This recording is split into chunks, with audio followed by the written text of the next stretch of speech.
नमस्कार मैत्रिणींनो, आज आपण अक्षय तृतीयाला जो आंब्याचा आमरस बनवला जातो तो आंब्याचा आमरस अजिबात काळा न पडता किंवा त्याची चव न बदलता कसा अगदी सोप्या पद्धतीने करायचा त्याची रेसिपी पाहणार आहोत।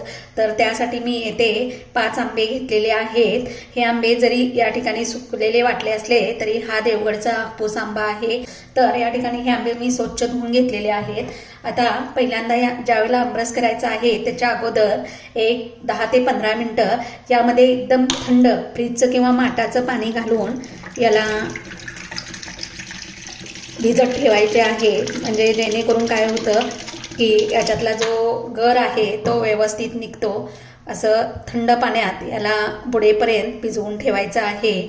आणि त्यानंतर जर तुमच्याकडे जास्त वेळ असेल तर 10 ते 15 मिनिटं ठेवा, जास्त वेळ नसेल तर 5 मिनिटं ठेवला तरी चालेल। हे आंबे भिजेपर्यंत तोपर्यंत आपण या ठिकाणी पुरीची तयारी करून घेऊया। आता या ठिकाणी तुम्ही बघू शकता मी अर्धी वाटी रवा, भाजलेला रवा अर्धी वाटी पाणी घालून भिजत ठेवलेला होता। तर या रव्यामध्ये आपण आणखी थोडे काही घटक घालणार आहोत। 1 चमचा बेसन घालणार आहे। रवा घेतलेला होता तेवढंच या ठिकाणी गव्हाचं पीठ घेत आहे। चवीपुरतं मीठ घालायचं आहे। याच्यामध्ये मी थोडीशी साखर घालणार आहे। साखरेमुळे आपल्या पुऱ्यांना एकदम सोनेरी कलर येतो। आता या सर्व मिश्रणाचा मला घट्ट असा गोळा करून घ्यायचा आहे। तर येथे तुम्ही बघू शकता मस्त असा आपला गोळा तयार झालेला आहे। याला मी भिजायला 10 मिनिटं झाकून ठेवत आहे। तोपर्यंत पण आमरस तयार करून घेऊया। या आंब्याचा वरचा शेंड्याचा भाग आहे तो काढून टाकायचा आहे। इथे पिलरचाही वापर न करता त्याची अलगद वरची साल निघते आहे। आणि आंबे फ्रेश असतील तर तुम्ही या बटाट्याच्या पिलरनं या ठिकाणी असं या ठिकाणी वरची साल अशी काढून घ्यायची आहे। इथे तुम्ही बघू शकता एकदम अशी पिलरनं वरची फक्त साल निघते। आपला या सालीला अजिबात गाभा राहत नाही। आणि हा जो या ठिकाणी आंब्याची कोय आहे ही आपण पुरणाच्या चाळणीमध्ये ठेवणार आहे। त्यानंतर असे सारे आंबे आपल्याला सोडून घ्यायचे आहे। हे आंबे बाजूला करून या ठिकाणी तुम्ही काय करायचं आहे, या पुरणाच्या चाळणीवर हे आंबे असे घासायचे आहेत। इथे तुम्ही बघू शकता मस्त असा आपला घट्ट असा या ठिकाणी आंब्याचा गर काढून झालेला आहे आणि एक जीव असा झालेला आहे बघा। त्याच्या साली आहे त्यात थोडंसं पाणी घालून, हे एकदम थंड फ्रीजमधलं पाणी आहे किंवा माठातलं पाणी घ्या आणि याला काही राहिलेलं नाही, पण अगदी मी थोडंसं पाणी घालून याला थोड्याशा हलक्या हाताने धुवून घेत आहे। आपण साली धुवून घेतलेले आहेत आणि त्यातला पल्प पुन्हा चमच्याने चाळणीवर घासून घेत आहे।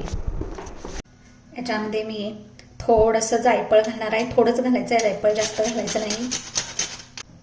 इथे मी थोडीशी वेलची पावडर घालत आहे, बारीक केलेलीच होती माझ्याकडे ती। काजू बदाम पिस्त्यांची पूड करून ठेवलेली आहे ती या ठिकाणी 1.5 चमचा घालत आहे।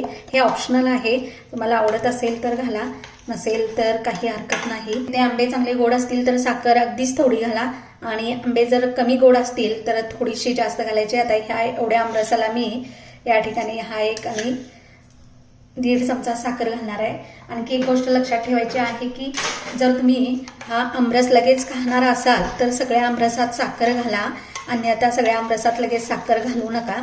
ज्यावेळेला खायला घेता त्यावेळेला या ठिकाणी आमरसात साखर घालायची आणि पटकन मिक्सरला याला फिरवून घ्यायचं। काय होतं की जास्त वेळ आपण हा आमरसात साखर घालून ठेवली तर त्याची चव बदलते साखरेमुळे। त्यामुळं खायच्या आधीच एक 5 मिनिटं यामध्ये साखर घालायची आहे। याच्यामध्ये मी एक 5 ते 6 आईस क्यूब घालत आहे आणि याला मिक्स करून या ठिकाणी मिक्सरला 2 मिनिटं फिरवून घेणार आहे।